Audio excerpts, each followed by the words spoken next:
Hello दोस्तों, नमस्कार। मैं ब्रजेश सर आपको पढ़ाने वाला हूँ क्या आज ह्यूमन रिप्रोडक्शन, मानव जनन। और ये क्लास 12 का बहुत ही इम्पोर्टेंट और अट्रैक्टिव टॉपिक है जिसको बोलते हैं क्या, ह्यूमन रिप्रोडक्शन। हिंदी में इसको कहते हैं मानव जनन। मानव जनन। आपने इस टॉपिक को आई थिंक पहले सुना भी होगा, पढ़ा भी होगा कई बार, लेकिन मैं आपको इस टॉपिक को पूरी तरह याद करवाने की गारंटी देता हूं कि एक बार पढ़ने के बाद ये पूरी टॉपिक आपको याद हो जाएगी। तो स्टूडेंट, ये जो मानव जनन यानी रिप्रोडक्शन है, पहले हम जानेंगे रिप्रोडक्शन क्या होता है, रिप्रोडक्शन कब होता है, क्यों होता है, तो मैं बता ही सकता हूं या आप भी जानते ही हो। तो ये कब होता है, क्या होता है, और फिर जानेंगे ह्यूमन रिप्रोडक्शन की पूरी प्रोसेस, और फिर मेल रिप्रोडक्टिव सिस्टम, और फिर फीमेल रिप्रोडक्टिव सिस्टम। तो एक एक करके हम शुरू करेंगे। तो सबसे पहला क्वेश्चन यहाँ पे जो मैं आपसे पूछूंगा या आपको बताऊंगा, रिप्रोडक्शन यानी जनन। तो स्टूडेंट्स, ये जो रिप्रोडक्शन है यानी जनन, ये होता क्या है आप जानते भी होंगे, आपको इसका जवाब मालूम भी होगा। तो ये जो रिप्रोडक्शन है स्टूडेंट्स, यानी जो जनन है, जनन होता क्या है, तो आपको मालूम भी होगा। तो रिप्रोडक्शन है क्या, यहां मैं बता रहा हूं कि अपनी जैसी संतान, यानी अपने जैसी संतान पैदा करना। क्या करना? पैदा करना, यानी अपने जैसी संतान पैदा करना, या इसको बोल सकते हैं क्या, उत्पन्न करना। उत्पन्न करना आपका क्या है, रिप्रोडक्शन यानी जनन। तो अपनी जैसी संतान पैदा करना या उत्पन्न करना, ये क्या है स्टूडेंट्स, जनन।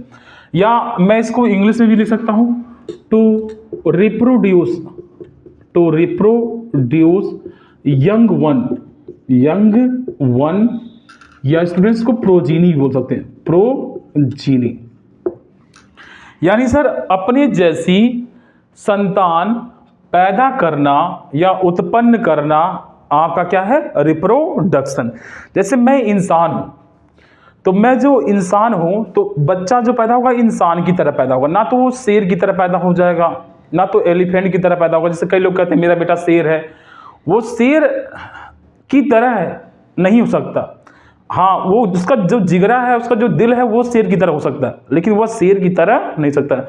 तो इंसान की तरह बच्चा पैदा कर सकता है, जानवर की तरह बच्चा पैदा कर सकता है, ना कि तुम जानवरों की तरह बच्चा पैदा करोगे। तो यहाँ पे अपने जैसी संतान पैदा करना या उत्पन्न करना, ये क्या है, रिप्रोडक्शन। जैसे शेर की तरह बच्चा पैदा करेगा, कुत्ता कुत्ते की तरह पैदा करेगा, ना कि बकरी इंसान की तरह, ऐसा नहीं हो सकता। तो सबका एक कॉम्बिनेशन है, उस कॉम्बिनेशन को तोड़ा नहीं जा सकता। तो अपने जैसी संतान पैदा करना क्या है, रिप्रोडक्शन। और रिप्रोडक्शन सभी में पाया जाता है, लगभग सभी में पाया जाता है। जैसे कुछ लोगों को छोड़ करके, जैसे खच्चर हो गया, कुछ श्रमिक मक्खियां हो गई, उनको छोड़ करके रिप्रोडक्शन लगभग सभी में पाया जाता है। ठीक है, तो सर रिप्रोडक्शन हमने समझा कि अपने जैसी संतान पैदा करना या उत्पन्न करना क्या है, ये रिप्रोडक्शन। लेकिन मेरा अगला जो क्वेश्चन है आपसे कि रिप्रोडक्शन कब होता है, क्या है, रिप्रोडक्शन कब होता है, यानी कब तुम योग्य हो जाओगे रिप्रोडक्शन के, यानी रिप्रोडक्शन के योग्य तुम कब हो जाओगे, यानी रिप्रोडक्शन सर व्हेन, यानी कब होता है, कब होता है। तो इस चीज को हम जानेंगे इस टॉपिक में, और इसके बाद जानेंगे ह्यूमन रिप्रोडक्शन के प्रोसेस। तो रिप्रोडक्शन स्टूडेंट्स होता कब है, इस चीज को मैं आपको बताने वाला हूं। आपको मालूम भी होगा कि रिप्रोडक्शन सर शुरू होता है कब, पबर्टी पे। कब शुरू होता है, पबर्टी पे। पबर्टी क्या है, तो पबर्टी को स्टूडेंट्स हिंदी में बोलते हैं क्या, यौनारंभ। यौनारंभ क्या है, यौवन का आरंभ। जब आप में यौवन का आरंभ होता है, यौवन का, उसको हम बोलते हैं क्या, यौनारंभ यानी पबर्टी। तो जब लड़के में या लड़की में पबर्टी शुरू होती है तो रिप्रोडक्शन के प्रोसेस होने शुरू हो जाते हैं। वैसे एक लड़की जब जन्म लेती है तो बचपन से उसके जेनिटल ऑर्गन जो प्राइमरी एग है वो डेवलप रहते हैं, लेकिन बाद में जब मेंस्ट्रुएशन साइकिल यानी मासिक धर्म शुरू होता है, जिसे हम मिनार्के भी बोलते हैं इंग्लिश में, तो ये रिप्रोडक्शन के प्रोसेस शुरू हो सकते हैं। तो ये जो पवर्टी है, जो यौनारंभ है, ये लड़के में और लड़की की एज में पहले स्टार्टिंग में, जैसे एक गाना था 16 वर्ष की 17 वर्ष की, यानी पहले लोग 16 साल पे यंग होते थे, 16 साल पे 17 साल पे, क्योंकि पहले का जो खान पान था वो बहुत ही बेहतरीन था। लेकिन आजकल केमिकल के प्रभाव से लोगों में पॉवर्टी समय से पहले देखने को मिल रही है। और ये डाटा WHO का है, यानी WHO ने ये कहा है कि पॉवर्टी गर्ल्स में समय से पहले आ जा रही है, जो वास्तव में एक चिंता करने का ये विषय है। तो यौनारंभ यानी पॉवर्टी, यौनारंभ शुरू कब होता है स्टूडेंट्स? आज हम जानेंगे लड़कों में कब शुरू होता है तो लड़कियों में कब शुरू होता है। तो सबसे पहले हम जानेंगे पॉवर्टी यानी गर्ल्स में। किस में जानेंगे? लड़की में। तो एक लड़की में यानी गर्ल्स में, लड़की में ये पॉवर्टी WHO के डाटा के अनुसार, WHO आप जानते हैं वर्ल्ड हेल्थ ऑर्गेनाइजेशन, उस डाटा के अनुसार एक लड़की में 10 से 12 साल की अवस्था में, यानी एक लड़की जैसे 10 साल की हो गई, 11 साल की हो गई, 12 साल तक ऐसा मानते हैं एक लड़की में शुरू हो जाता है क्या, मेंस्ट्रुएशन साइकिल से हम बोलते हैं क्या, यमसी बोलते हैं। तो यह साइकिल एक लड़की में शुरू हो जाती है, और जिस दिन यह लड़की में शुरू हो जाती है उसी दिन से लड़की में ओवम बनना शुरू हो जाता है। यानी लड़की में ये जो इसकी ओवरी है, ये क्या है इसकी ओवरी, ये लड़की में जो ओवरी है आप देख पा रहे हो ऐसा कुछ, ये इसका प्राइमरी एग है, ये इसका प्राइमरी एग है। तो एक लड़की में ये चीज तो बचपन से रहेगा, ये चीज जैसे ही जन्म लेगी एक लड़की में होता है, ये लड़की में होता है। लेकिन जैसे एक लड़की बड़ी हो जाएगी यानी 10 साल की हो जाएगी तो मेंस्ट्रुएशन साइकिल, जिसे हम मासिक धर्म बोलते हैं, जिसे हम मिनार्के भी बोलते हैं, जब फर्स्ट टाइम आता है तो उसे मिनार्के बोलते हैं। तो यहाँ पे एक अंडा बनना शुरू होता है, जिसे हम सेकेंडरी oocyte सेल्स बोलते हैं, सेकेंडरी एग बोलते हैं। तो यहाँ पे मेंस्ट्रुएशन साइकिल के बाद बनना शुरू होता है, यानी मेंस्ट्रुएशन साइकिल के बाद ओवम बनना शुरू होता है। जो ओवम बनता है उस प्रोसेस को हम बोलते हैं क्या, oogenesis। क्या बोलते हैं स्टूडेंट? oogenesis, या हिंदी में अंड जनन। क्या बोलते हैं? अंड जनन। और जब पहली बार MC आता है, मेंस्ट्रुएशन साइकिल आता है, तो उसको स्टूडेंट बोलते हैं क्या, मिनार्के। क्या बोलते हैं? मिनार्के, या हिंदी में इसको बोलते हैं क्या, रजो दर्शन। तो एक लड़की में जब पहली बार मेंस्ट्रुएशन साइकिल आता है तो स्टार्टिंग होती है पॉवर्टी की, और जब उसे आता तो बोलते हैं क्या, रजो दर्शन या मिनार्के। और जब ओवम यहां बनना शुरू होता है तो उसे क्या बोलते हैं, अंडजनन या oogenesis। अब स्टूडेंट्स एक बात मैं आपको बता रहा हूं, लॉजिक वाली वो बात क्या है कि यहां पे ये ऐसा लोग कहते हैं, ऐसा है कि अगर जनवरी में ये अंडा अगर इधर बन रहा है, ये अंडा इधर बन रहा है, तो फरवरी में स्टूडेंट्स ये अंडा बनेगा किधर, इधर। तो जनवरी में इधर बना तो फरवरी में कहां बनेगा, इधर। ऐसा लॉजिक है, ये क्या है, लॉजिक, कि जनवरी में सर यहां बना, फरवरी में यहां बना, फिर मार्च में यहां बना, और अप्रैल में यहां बना। इसके साथ स्टूडेंट्स एक लॉजिक और मैं बता रहा हूं आपको, वो क्या है, लोगों का ऐसा विश्वास है कि अगर लोग ऐसा कहते हैं, या हो सकता है डॉक्टरों की सलाह हो, अगर ये अंडा किसी लड़की के दाहिने साइड में बनता है, कहां बनता है, दाहिने साइड में, और दाहिने साइड में अगर यहां से अगर स्पर्म मिलता है, ये क्या मिल जाता है, इसका स्पर्म, तो अगर यहाँ पे इस अंडे को स्पर्म मिल गया और अगर लड़की प्रेग्नेंट हो गई तो यहाँ पे जो क्रोमोसोम हो जाता है वह 44 प्लस XX, यानी दाहिने साइड में लड़की पैदा होने की संभावना। ये कहावत है जो मैं आपको बता रहा हूँ, जो ऐसा लोग मानते हैं, लोगों का विश्वास है कि अगर दाहिने तरफ अगर स्पर्म मिलता है तो ऐसा कहते हैं कि यहाँ पे लड़की होने की संभावना। अब ऐसा थियरी सिद्धांत तो है नहीं, लेकिन मेरा ये मानना है कि ऐसा हो सकता है, ऐसा होता है। और अगर ये स्पर्म अगर बाएं तरफ जाके मिलता है तो जो ये क्रोमोसोम होगा ये 44 प्लस XY यानी 44, 45, 46 यहाँ पे लड़का होने की संभावना रहती है। अब ये आम कहावतें हैं, इस पे आप विश्वास मत करिएगा जो भी है, लेकिन मेरा एक मानना था कि ऐसा चीज देखने को मिलता है और ये थियरी हो सकती है अगर इसको प्रूव किया जाए तो ये जो ओवम है, ये जो अंडा है, जब एक लड़की में मेंस्ट्रुएशन साइकिल आता है यानी मासिक धर्म आता है, मीनार के आधार जो दर्शन आता है, तो 14वें दिन, तो यहाँ पे स्टूडेंट कौन से दिन, 14वें दिन क्या बनता है, एक ओवम बनता है। क्या बनता है, ओवम, यानी 14वें दिन सर यहाँ पे बनता है एक अंडा। जब ये अंडा बनता है तो ये 14वें दिन पूर्णतः क्या हो जाएगा, मैच्योर हो जाएगा। मैच्योर यानी परिपक्व हो जाएगा।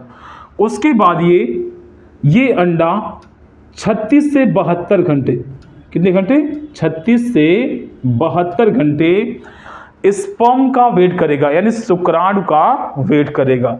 तो ये अंडा 36 से 72 घंटे शुक्राणु का वेट करता है, यानी स्पर्म का वेट करता है। अगर इस बीच में शुक्राणु अगर मिल जाए, यानी इस 36 से 72 घंटे की अवधि में अगर शुक्राणु मिल जाता है तो स्टूडेंट्स ये जो अंडा है, ये अंडा क्या हो जाएगा, फर्टिलाइज्ड। क्या हो जाएगा, फर्टिलाइज्ड। और जो ये लेडीज है ये क्या हो जाएगी, ये हो जाएगी आपकी प्रेग्नेंट। क्या हो जाएगी, प्रेग्नेंट।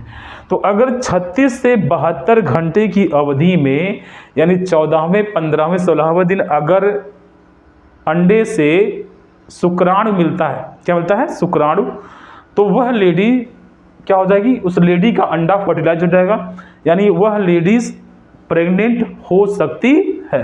लेकिन एक स्पर्म्स का एक कहते हैं ना मोटिलिटी होता है कि कब तक वह काम करता है। तो जब जब कोई एक पुरुष मिलता है तो उसका स्पर्म 24 से 48 घंटे तक एक्टिव रहता है। 24 से 48 घंटे में इस स्पर्म को यहाँ तक या यहाँ तक पहुँचना पड़ता है।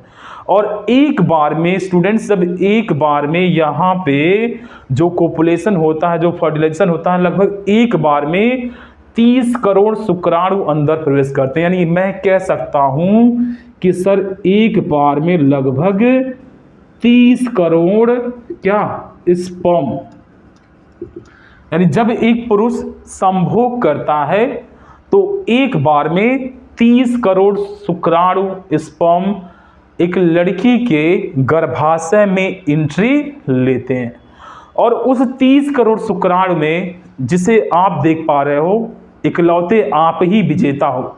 यानी आप अपने 29 करोड़ भाइयों को या बहनों को पराजित करके 30 करोड़ में से आप ही इकलौते जिंदा रहते हो, बाकी सब क्या होते हैं, सर्वनाश।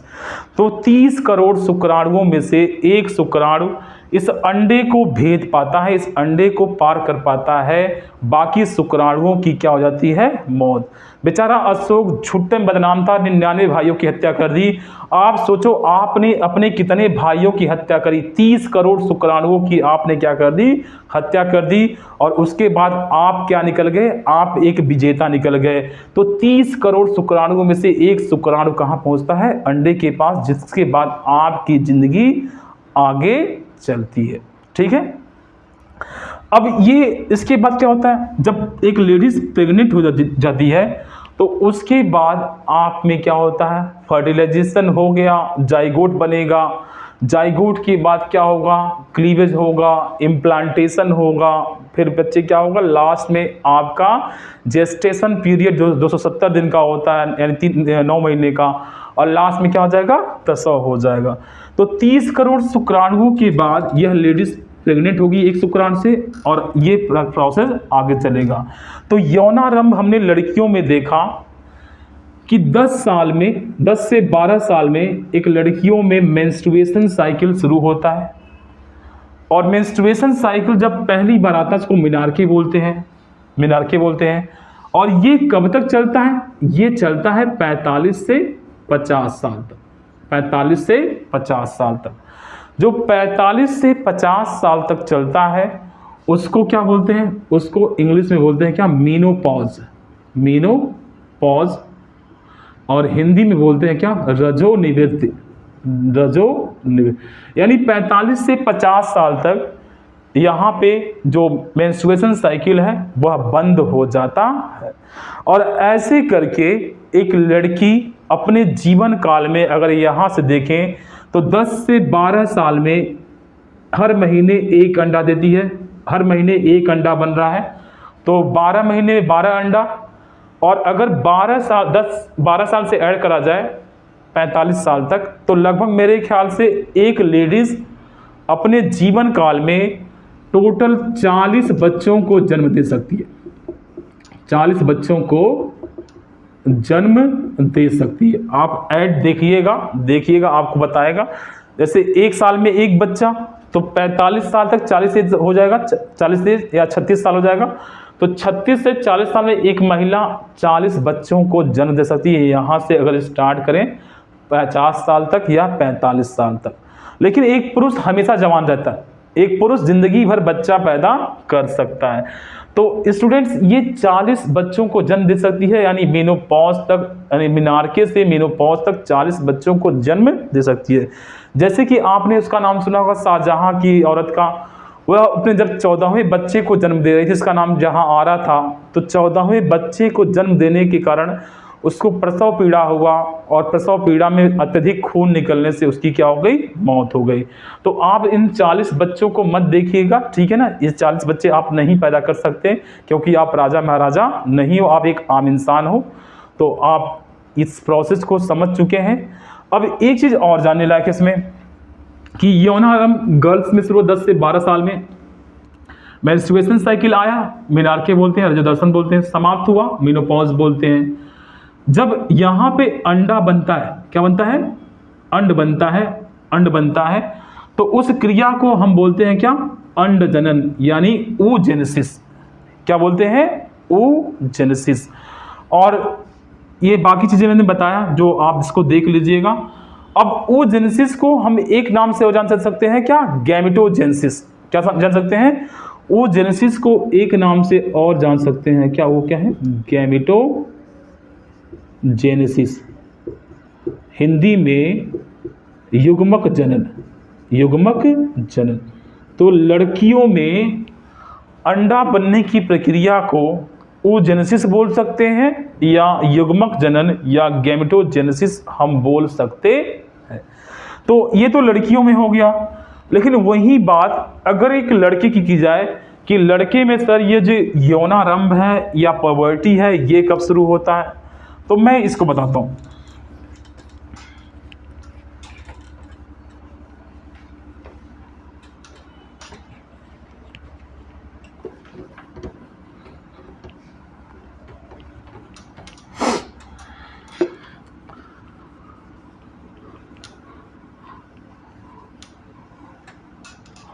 तो स्टूडेंट्स हमने देखा लड़कियों में जो पॉवर्टी है लड़कियों में वह 10 से 12 साल, यानी गर्ल्स में 10 से 12 साल पे पॉवर्टी शुरू होती है।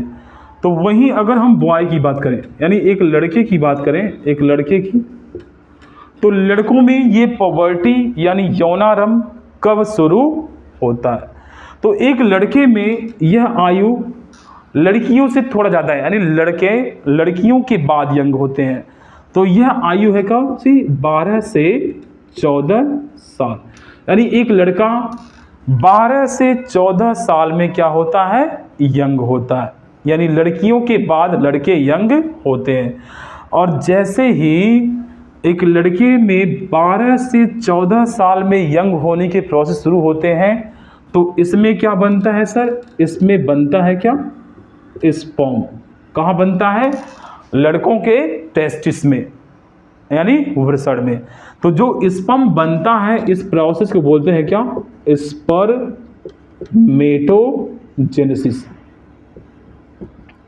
हिंदी में क्या कहते हैं? तो हिंदी में कहते हैं इसको शुक्राणु जनन। तो एक लड़के में 12 से 14 साल की अवस्था में स्पर्म को हम बोलते हैं क्या? शुक्राणु। शुक्राणु बनना शुरू होता है और शुक्राणु बनने की क्रिया को क्या बोलते हैं? स्पर्मेटोजेनेसिस, यानी शुक्राणु जनन। इसको हम गैमेटोजेनेसिस भी बोल सकते हैं, इसमें कोई दिक्कत नहीं है। अब स्टूडेंट्स, इसमें होता क्या है? जैसे ही एक लड़के में स्पर्म बनता है तो उसकी बॉडी में अचानक चेंज आता है। उसकी बॉडी में एक हार्मोन बनता है, उसका नाम है क्या? टेस्टोस्टेरोन। तो एक लड़का जैसे ही यंग होगा, क्या हो जाएगा? यहाँ पे यंग होगा तो उसकी बॉडी में एक हार्मोन बनेगा। क्या बनेगा? हार्मोन। और उस हार्मोन का नाम क्या है? टेस्टोस्टेरोन। अब जैसे ही एक लड़की में टेस्टोस्टेरोन का लेवल बढ़ता है, क्या होता है? ये बढ़ता है। तो जैसे में लड़की में टेस्टोस्टेरोन बढ़ेगा, लड़का बहुत सारे भौकाल में आता है, यानी भौकालबाजी करता है। जैसे लड़कियों से कहता है क्या?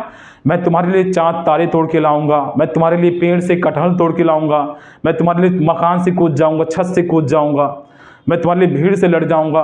तो एक लड़के में इतनी एनर्जी आती है जब टेस्टोस्टेरोन का लेवल बढ़ता है।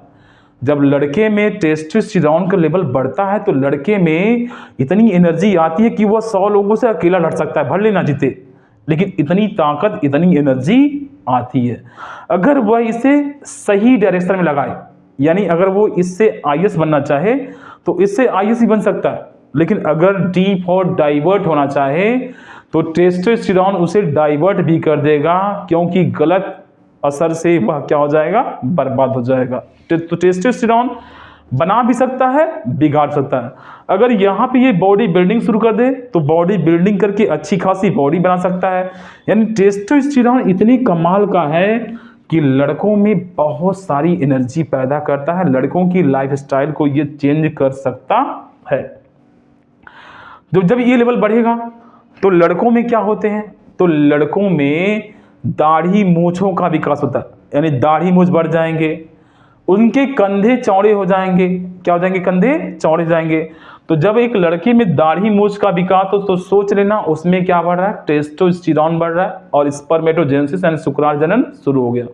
कंधे चौड़े हो जाएंगे, लंबाई भी बढ़ सकती है।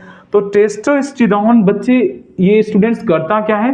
तो ये एनर्जी को बहुत ज़्यादा बढ़ा देता है, बहुत ज़्यादा, यानी लोगों में ऊर्जा के संचार को बढ़ाता है। लेकिन जैसे इसका लेवल घटता है, जैसे मान लो कोई लड़का में कुछ ऐसा, मान लो कोई डाइवर्ट हुआ, ब्रेकअप हो गया, तो ये लेवल घटता भी है। क्या होता है? घटता है। जब ये लेवल घटता है तो ऐसे लोग अकेले अकेले रहते हैं, गुपचुप रहते हैं, रोते हैं, गाते हैं। तो जब ये लेवल बढ़ता है तो बड़ा अच्छा लगता है, और जब घटता है तो आप में एनर्जी भी क्या होती है? घटती चली जाती है। ऐसे में जो हमारे उत्तर प्रदेश के लोग हैं, अगर ब्रेकअप हो गया, क्या हो गया? ब्रेकअप। तो ब्रेकअप होने के बाद टेस्टोस्टेरोन का लेवल जैसे गिरा तो उनका बस एक ही सपना होता है, क्या? आईएएस, और आईएएस से कम तो पीसीएस। यानी जैसे ब्रेकअप हुआ, टेस्टोस्टेरोन का लेवल घटा, तो एक ही सपना होगा, क्या? आईएएस और पीसीएस का, यानी आईएएस बनना है और पीसीएस बनना है। और सचमुच यूपी के लड़कों में वो ताकत है, वो विश्वास है कि ये आईएएस पीसीएस बन जाते हैं। बिहार के लड़कों में भी है कि वो आईएएस पीसीएस बन जाते हैं। तो टेस्टोस्टेरोन का बढ़ना यानी भौकाल, तुम्हारे अंदर क्या है? भौकाल। तुम भौकाल मारोगे, क्या मारोगे? भौकाल। घटना ब्रेकअप, यानी तुम डाउन हो जाओगे। अब स्टूडेंट, इसमें हमने देखा लड़कों में पॉवर्टी, लेकिन अब हम जानेंगे क्या? ह्यूमन रिप्रोडक्शन के प्रोसेस, कि सर ह्यूमन रिप्रोडक्शन के प्रोसेस होते कैसे, क्या क्या घटनाएं होती हैं। तो आपने इसको नोट कर लिया होगा। मैं आपको बताता हूं आगे ह्यूमन रिप्रोडक्शन के प्रोसेस।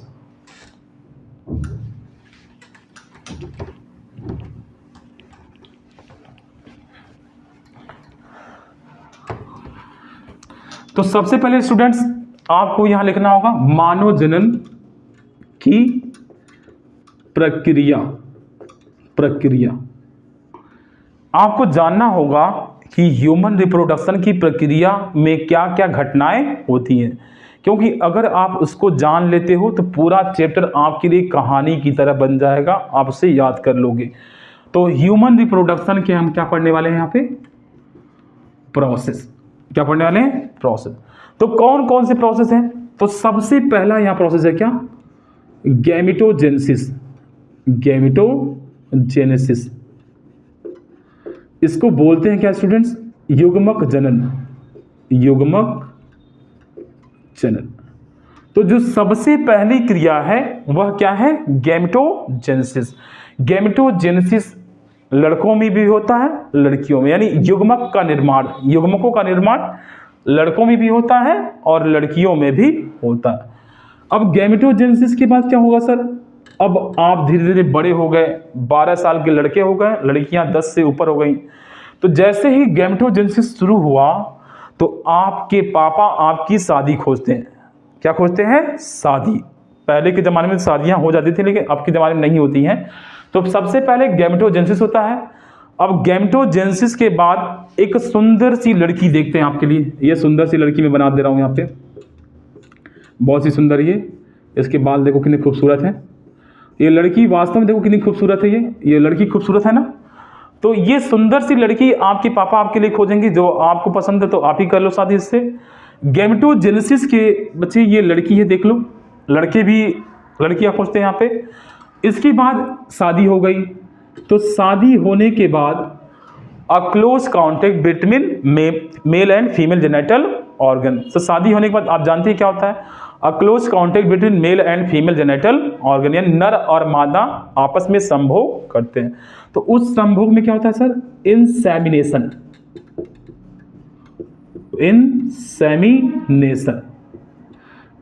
इंसेमिनेशन क्या होता है स्टूडेंट? इसको बोलते हैं क्या? वीर्य सेचन। यानी एक लड़का लड़की के साथ संभोग करता है और वीर्य को उसके ओवरी में डाल देता है। वीर्य सेचन के बाद क्या होता है सर? तो यहां पे आपका होता है क्या? फर्टिलाइजेशन। इसको स्टूडेंट बोलते हैं क्या? निषेचन। अब एक लड़के में स्पर्म था और एक लड़की में क्या था? ओवम था। जब दोनों मिल गए तो दोनों के मिलने से क्या हो गया यहाँ पे? फर्टिलाइजेशन यानी निषेचन। यानी निषेचन में स्पर्म और ओवम दोनों आपस में मिलते हैं। अब स्टूडेंट्स यहाँ पे फर्टिलाइजेशन हो चुका है। अब फर्टिलाइजेशन के बाद क्या होता है स्टूडेंट्स? तो यहाँ पे बनता है क्या? जाइगोट। जाइगोट को हिंदी में कहते हैं क्या? युग्मनज। अब स्टूडेंट जरा ध्यान देना, लड़के के में स्पर्म क्या था? यन था। लड़की में ओवम क्या था?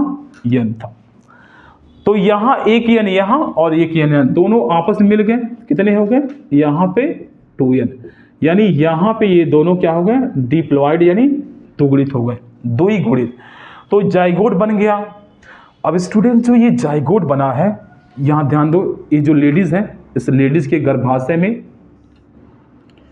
यहां पे एक ऐसा क्या बन गया? जाइगोट बन गया।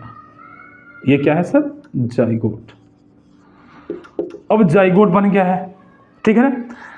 अब ये जाइगोट एक छोटा सा सरसों के दाने के बराबर बनता है। सरसों का दाना आपने देखा होगा, तो सरसों के दाने के बराबर यहां पे क्या बनता है? जाइगोट बनता है। ये गर्भाशय है लेडीज का। अब ये जाइगोट पूरे 7 दिन का समय लेता है।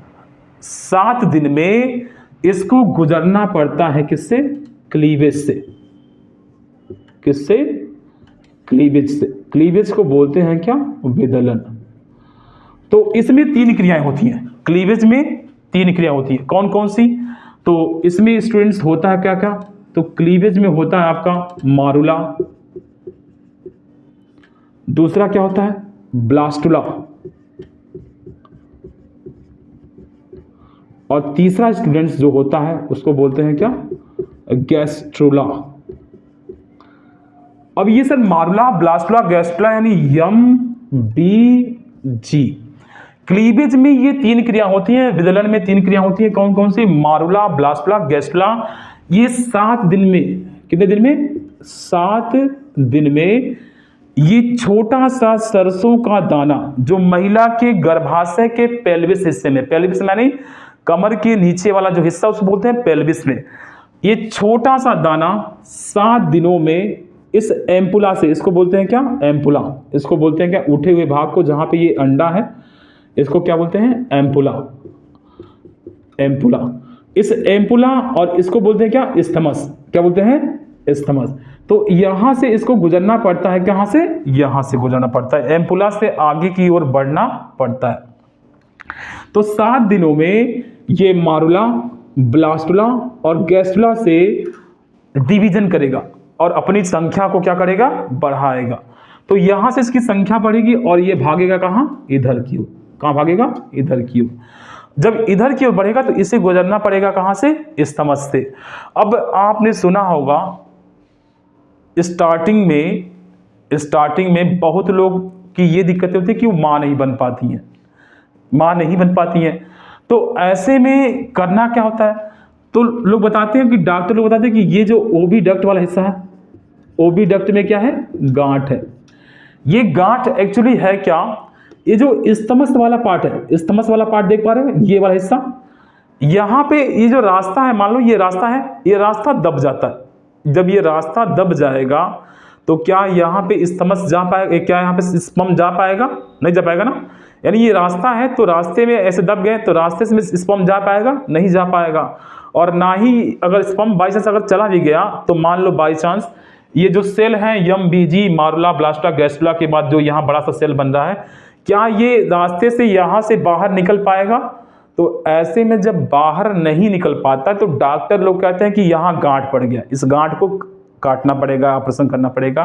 तो यही केस है कि एक लेडीज माँ क्यों नहीं बन पाती है, यही दिक्कतें हैं कि वहाँ पे गांठें पड़ जाती हैं, यानी ये हिस्सा थोड़ा सा दब जाता है, इसको उठाना पड़ता है ऑपरेशन के थ्रू, जिससे एक लेडीज माँ बन पाती है। या IVF करना पड़ता है, इन विट्रो फर्टिलाइजेशन करना पड़ता है, इससे एक लेडीज आसानी से माँ बन पाती है। तो जब ये यहाँ से अगर बाई चांस यहाँ से मान लो ये निकल गया, यहाँ से निकल गया, तो जब निकलेगा तो ये गर्भाशय में 3 झिल्लियाँ होती हैं, एक्सोमेट्रियम, मायोमेट्रियम और ये एंडोमेट्रियम। तो ये जो बच्चा है आ करके यहाँ पे चिपक गया, क्या हो गया यहाँ पे? यानी यहाँ से निकला सर, यहाँ पे चिपक गया। यहाँ भी चिपक सकता है, यहाँ भी चिपक सकता है, कहीं भी चिपक सकता है। तो क्लीवेज के बाद सर क्या होता है? तो क्लीवेज के बाद स्टूडेंट्स क्या होता है? इम्प्लांटेशन। और इम्प्लांटेशन को हिंदी में बोलते हैं क्या? अंतररोपण। क्या बोलते हैं? अंतररोपण। तो हमारे कितने क्लास हो गए? 1 2 3 4 5 और ये क्या हो गया? 6। अब स्टूडेंट्स इम्प्लांटेशन हो गया, यानी ये बच्चा जो अभी छोटा सा मांस का टुकड़ा है गर्भाशय में कहीं जा करके ये चिपक गया। क्या हो गया? चिपक गया।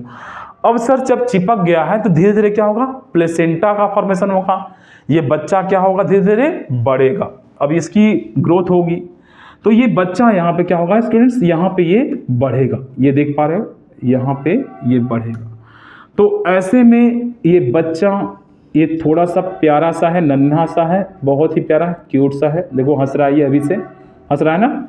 तो ये प्यारा सा बच्चा धीरे धीरे क्या होगा? बड़ा होगा और मदर के प्लेसेंटा से जुट जाएगा। तो अंतरारोपण के बाद जो अगला टॉपिक है वो क्या है? जेस्टेशन। जेस्टेशन, जेस्टेशन को बोलते हैं क्या? गर्भावधि। गर्भावधि ये लगभग 270 दिन का होता है, यानी 270 दिन में ये बच्चा धीरे धीरे बड़ा होता है। अब एक चीज मैं आपको और बताने वाला हूं, वो क्या है? कई लोग 3 महीने में गर्भ के लिंग की जांच कराते हैं। क्या कराते हैं, गर्भ के लिंग की जांच। तो कई लोग क्या करते हैं स्टूडेंट, 3 महीने में गर्भ के लिंग की जांच करिए। 3 महीने का एक बच्चा है जो गर्भ में है, जो 3 महीने में यहाँ पे बन जाता है एमनियोटिक फ्लूइड। क्या बन जाता है, एक द्रव होता है। तो 3 महीने में जो जांच होता है उसको बोलते हैं भ्रूण के लिंग की जांच, एम्ब्रियो के लिंग की जांच, और इसको इंग्लिश में बोलते हैं क्या, एमनियोसेंटेसिस। एमनियोसेंटेसिस यानी भ्रूण के लिंग की जांच। ये 3 महीने के बाद ही होता है। अगर 3 महीने के बाद आप भ्रूण के लिंग की जांच कराते हैं तो आपको मालूम चल जाएगा, डॉक्टर क्या करेगा, ऐसे सिरिंज डालेगा और सिरिंज से इस द्रव को निकाल लेगा और इस द्रव की सहायता से वह पहचान कर लेगा लड़का है या लड़की। वैसे एक बात और आपको बताता हूं, अगर कोई लड़की 3 महीने के बाद अल्ट्रासाउंड करवाती है तो अल्ट्रासाउंड में भी जो अल्ट्रासाउंड करता है उसको मालूम चल जाता है कि लड़का है या लड़की है। तो इस परीक्षण को बोलते हैं कि भ्रूण के लिंग की जांच, जो कानूनन अपराध है। लेकिन अगर 3 महीने में मालूम चला लड़की है, कोई एबॉर्शन करवा लिया तो उसकी जान बच सकती है, उस लड़की जो प्रेग्नेंट उसकी जान बच सकती है, 4 महीने तक बच सकती है। लेकिन अगर कोई लड़की 5 महीने का भ्रूण रख रही है, ये 5 महीने का भ्रूण है, और 5 महीने बाद अगर वो एबॉर्शन करवाती है या इस गर्भ को गिराती है तो ऐसे में माता की जान को भी खतरा हो सकता है। यानी एक 5 महीने के बच्चे की अगर तुम एमनियोसेंटेसिस कराते हो और उस गर्भ को गिराते हो तो ऐसे में मदर की जान को खतरा हो सकता है। और 5 महीने के बाद मदर के लिए बहुत ज़्यादा डिफिकल्टी होगा, 6 महीने 7 महीने में तो मदर की जान भी जा सकती है अगर आप गर्भ को गिराते हो, एमटीपी करवाते हो तो गर्भ के साथ मदर की मौत हो सकती है। तो जेस्टेशन अवधि 270 दिन का होता है, और सबसे लास्ट जब ये 270 दिन यानी 9 महीने जब पूरे हो जाते हैं तो उसके बाद की अवधि को स्टूडेंट्स हम बोलते हैं क्या, पार्चुरेशन। जिसको हिंदी में बोलते हैं क्या, प्रसव। तो प्रसव होता है यानी 9 महीने के बाद आप इस दुनिया में जो आए हो, देख लो किन किन प्रक्रियाओं से आप गुजरे हो। और 9 महीने बाद प्रसव में गर्भाशय को फैलाने का काम कौन करता है, तो 9 महीने बाद गर्भाशय को फैलाने का काम करता है ऑक्सीटोसिन हार्मोन। इसी हार्मोन के प्रभाव से जो वेजाइना ऑरिफिस है, जो बल्बा है, वो फैल जाता है, और फैलने से बहुत सी हड्डियां यहाँ टूटती हैं, एक माँ की ब्लड गिरता है। तो ऐसे में प्रसव से तुम यहाँ से हंसते खिलखिलाते हुए इस प्यारी सी नन्ही सी दुनिया में, इसे कहते हैं क्या, पापी दुनिया। क्या कहते हैं, पापी दुनिया। तो यहाँ से तुम हंसते खेलते हुए इस पापी दुनिया में तुम प्रवेश कर जाते हो। देखो तुम कितने बड़े हो गए हो, यानी 9 महीने बाद तुम यहाँ से पापी दुनिया में आ जाते हो। क्या करने तो आप जानते हो, पाप करोगे कि पुण्य करोगे। तो ये मैंने बताया, ये टोटल आपके 6, 7, 8 ये 8 प्रोसेस हैं जिसे आपको याद करना चाहिए। पहला गैमेटोजेनेसिस, दूसरा इंसेमिनेशन, तीसरा फर्टिलाइजेशन, चौथा जाइगोट, पांचवा क्लीवेज, छठवां इम्प्लांटेशन, सातवां जेस्टेशन, और 8वां क्या है स्टूडेंट, 8वां है आपका पार्चुरेशन, जिसे कहते हैं प्रसव। स्टूडेंट्स इसके बाद मैं आपको पढ़ाने वाला हूं मेल रिप्रोडक्टिव सिस्टम, और मेल रिप्रोडक्टिव सिस्टम में पढ़ेंगे हम क्या, टेस्टिस, और उसके बाद स्टूडेंट्स हम पढ़ेंगे क्या, फीमेल रिप्रोडक्टिव सिस्टम। तो ये थी मेरी आज की क्लास, और ये आज की क्लास में था ये पार्ट 1। क्या था, पार्ट 1। इसके बाद हम पढ़ेंगे क्या, पार्ट 2 में मेल रिप्रोडक्टिव सिस्टम। तो स्टूडेंट्स मैं चलता हूं, ओके बाय, नमस्कार।